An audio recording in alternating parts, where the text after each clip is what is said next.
नमस्कार साथियों, top 50 study YouTube channel में आप सभी का स्वागत है।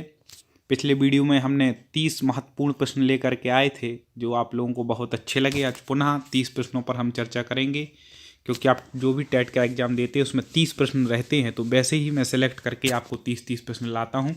तो चलिए आज शुरुआत करते हैं। पहला प्रश्न, सबसे प्राचीन काल से उगाया जाने वाला फल वृक्ष कौन सा है? जो सबसे प्राचीन काल में उगाते थे वह कौन सा है? खजूर। ठीक है, प्राचीन काल में उगाए जाने वाला फल वृक्ष कौन सा था? खजूर। ठीक है, अगला देखें, सफोकेशन क्या है? अपन नहीं बोलते बहुत ज़्यादा सफोकेशन हो रहा है यहाँ पे, तो सफोकेशन क्या है? ऑक्सीजन की कमी का जीवों पर प्रभाव। किसी आप कमरे में जाएं, बंद कमरे में या कहीं, तो आपको लगता है सफोकेशन हो रहा, तो ऑक्सीजन की कमी का जीवों पर प्रभाव। ये वो प्रश्न हैं जो पिछले कई एग्जामों में पूछे जा चुके हैं, इसलिए बहुत ही महत्वपूर्ण है। दोस्तों, प्रतिदिन एक एक वीडियो ऐसा हम पर्यावरण का लाते हैं, बाल विकास का भी लाते हैं, तो मेरा निवेदन है आप चैनल को सब्सक्राइब कर लें। लाल कलर में सब्सक्राइब दिया है, उस पर एक बार क्लिक कर दें, इससे अगला वीडियो जब भी आएगा और बेल आइकन को दबा दें, तुरंत आप तक पहुँचे, कोई भी क्वेश्चन आपसे छूटे ना। क्योंकि जब परीक्षा में जाए तो मैं चाहता हूँ पर्यावरण में कम से कम 30 में से 30 और नहीं तो 28 प्लस तो लाएं, इस उद्देश्य से वीडियो ला रहे हैं। अगला देखें, जलवायु परिवर्तन में किन गैसों की मुख्य भूमिका होती है? जब जलवायु परिवर्तन होता है तो कौन से गैस की उसमें मुख्यता है? तो ग्रीन हाउस गैसों की। किन गैसों की मुख्यता होती है जलवायु परिवर्तन? बिल्कुल दिमाग में बैठा लें, ग्रीन हाउस गैसों की मुख्यता होती है। अगला देखें, सर्वाधिक ओजोन क्षयकारी गैस कौन सी है? सबसे ज़्यादा ओजोन क्षयकारी गैस कौन सी है? तो CFC, जिसको बोलते हैं अपन क्लोरोफ्लोरोकार्बन। ये नाम याद रख लीजिएगा, क्लोरोफ्लोरोकार्बन। ये क्या है? सर्वाधिक ओजोन क्षयकारी गैस है क्लोरोफ्लोरोकार्बन। सॉरी। अगला देखें, भूतल पर CFC का प्रयोग कहाँ होता है? CFC का भी हमने फुल फॉर्म बताया है, क्या है? क्लोरोफ्लोरोकार्बन। ठीक है, C क्लोरो, F फ्लोरो और C कार्बन, क्लोरोफ्लोरोकार्बन। तो इसका प्रयोग सबसे ज़्यादा पृथ्वी पर, भूतल मतलब पृथ्वी पर कहाँ पर होता है? तो आपको देख लीजिएगा, स्प्रे कैन डिस्पेंसर में, वातानुकूलनों में, रेफ्रिजरेटर में, मतलब वातानुकूल जो AC होते ना उनमें, रेफ्रिजरेटर में। ठीक है, हेयर स्प्रे, सेविंग क्रीम, इसमें होता है क्लोरोफ्लोरोकार्बन गैस का। विविध सौंदर्य प्रसाधनों में इस गैस का प्रयोग किया जाता है। ठीक है, किस किस का? स्प्रे कैन डिस्पेंसर में, वातानुकूलनों में, रेफ्रिजरेटर में, हेयर स्प्रे, सेविंग या विभिन्न प्रकार के जो सौंदर्य की कितनी क्रीमें आती हैं कई प्रकार की, उनमें क्लोरोफ्लोरोकार्बन का प्रयोग होता है। बड़ा ही ज्ञानवर्धक वीडियो आपके लिए होने वाला है, वीडियो को पूरा जरूर देखें, मेरा निवेदन, क्योंकि आपका कोई भी क्वेश्चन आपके लिए महत्वपूर्ण हो सकता है। अगला देखें, ग्रीन हाउस प्रभाव का प्रत्यक्ष परिणाम क्या होगा? जो हमें देखने में आ जाए, प्रत्यक्ष मतलब सामने देखने में आ जाए, तो ग्रीन हाउस प्रभाव का प्रत्यक्ष परिणाम क्या है? ग्लेशियर पिघलने लगेंगे। आप कई बार सुनते होंगे न्यूज़ चैनलों में कि यहाँ का ग्लेशियर पिघल रहा है, जल का स्तर बढ़ रहा है, खतरा है। तो ये क्या? ग्रीन हाउस प्रभाव के कारण से ग्लेशियर क्या होंगे? पिघलने लगे, इसलिए ग्रीन हाउस प्रभाव को रोकना चाहिए। अगला देखें, भारत में वृक्षों का आदमी किसे कहा जाता है? क्वेश्चन पूछा जा चुका है पिछले टेट एग्जाम में। तो वृक्षों का आदमी किसे कहते हैं? सुंदरलाल बहुगुणा को क्या कहा जाता है? वृक्षों का आदमी, क्योंकि इन्होंने पर्यावरण के लिए बहुत काम किया है और ये वृक्ष लगाने पर इन्होंने जोर दिया, इसलिए इनको क्या कहा जाता है? वृक्षों का आदमी सुंदरलाल बहुगुणा जी को कहा जाता है। अगला देखें, सर्वाधिक जैव विविधता कहाँ पाई जाती है? सबसे ज़्यादा जैव विविधता कहाँ पर? जैव विविधता का मतलब विभिन्न प्रकार के जीव एक स्थान पर जब पाए जाएं तो उसको क्या कहते हैं? जैव विविधता। तो जैव विविधता सबसे ज़्यादा कहाँ पाई जाती है? Tropical rain forest. ट्रॉपिकल जो रेन फॉरेस्ट होते हैं, जंगल होते हैं, वहाँ पर सबसे ज़्यादा जैव विविधता पाई जाती है। चलिए अगला प्रश्न, मुझे लगता है आपको प्रश्न पसंद आ रहे होंगे, तो मेरा निवेदन लाइक पे क्लिक कर दें। अगला देखें, बायोटेक्नोलॉजी पार्क कहाँ पर स्थित है? ये लखनऊ में है, याद रखिएगा, पर्यावरण से संबंधित ये पार्क है। बायोटेक्नोलॉजी पार्क कहाँ पर है? लखनऊ में है, जो कि उत्तर प्रदेश की राजधानी है। अगला देखें, पृथ्वी दिवस कब मनाया जाता है? वेरी मोस्ट प्रश्न है, हम ये भी बताते जाएंगे वेरी IMP कौन से हैं, तो वो आप अच्छे से पढ़ लीजिएगा। ठीक है, तो वेरी मोस्ट क्या है? पृथ्वी दिवस 22 अप्रैल, याद रख लीजिए 22 अप्रैल की डेट, इस दिन हम पृथ्वी दिवस मनाते हैं। कमेंट में आप बताइए कि पर्यावरण दिवस हम कब मनाते हैं। पिछले वीडियो में हमने बताया था, प्लेलिस्ट में जाकर के हमारा वीडियो देख सकते हैं। चलिए, तो हमारे चैनल पर सेलेक्ट करें, प्लेलिस्ट पर जाएँ, पर्यावरण में जाकर के देख सकते हैं। तो पर्यावरण दिवस कब मनाया जाता है वो आपको कमेंट में बतलाना है। चलिए अगला देखें, भविष्य का ईंधन किसे कहा जाता है। ये भी वेरी मोस्ट IMP प्रश्न है। भविष्य का ईंधन कहा जाता है हाइड्रोजन। भविष्य का ईंधन किसे कहा जाता है, हाइड्रोजन गैस को भविष्य का ईंधन कहा जाता है। अगला देखें, पर्यावरण का रक्षा कवच किसे कहा जाता है। ये जो हम अभी 10 क्वेश्चन बोलेंगे लाइन से समझ लेना, इनमें से एक आध क्वेश्चन आएगा आपके टेट एग्जाम में, इसलिए अच्छे से पढ़ें। तो पर्यावरण का रक्षा कवच किसे कहा जाता है, ओजोन परत को। ओजोन परत क्या करती है, पराबैंगनी किरणों को पृथ्वी पर आने से रोकती है, ठीक है, इसलिए उसको क्या कहा जाता है, पर्यावरण का रक्षा कवच। ये जो डिटेल हम बीच बीच में बताते हैं वो आपके लिए बहुत ही उपयोगी है, ठीक है। तो ओजोन परत को पर्यावरण का रक्षा कवच कहा जाता है। अगला देखें, रेड डाटा बुक का संबंध किससे है। हम वही क्वेश्चन लाए हैं जो पिछले पेपरों में पूछे गए।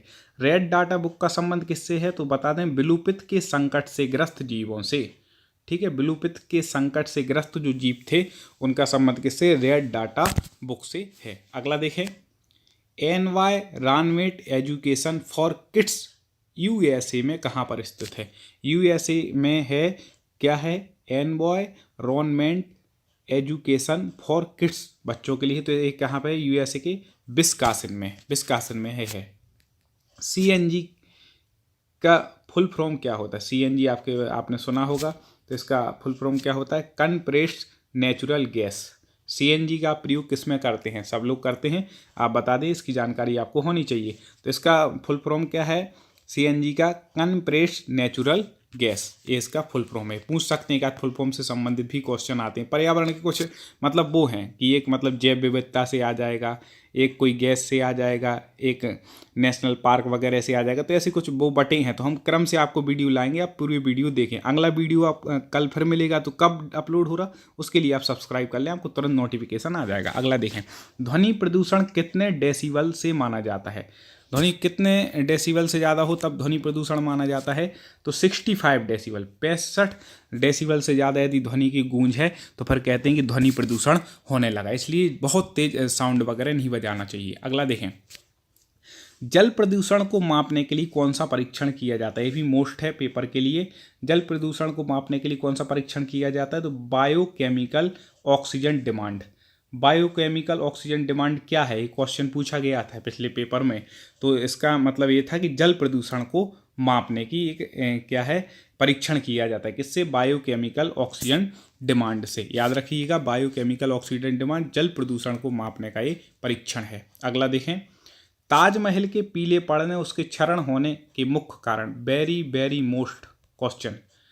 अम्लीय वर्षा के कारण क्या हो रहा है, ताजमहल पीला पड़ने लगा है और क्षरण भी होने लगा है। आप जाएंगे ताजमहल घूमने तो वो क्षरण को प्राप्त होने लगा है, वो थोड़ा थोड़ा पीला भी दिखना, क्यों, क्योंकि अम्लीय वर्षा के कारण यह काम हो रहा है।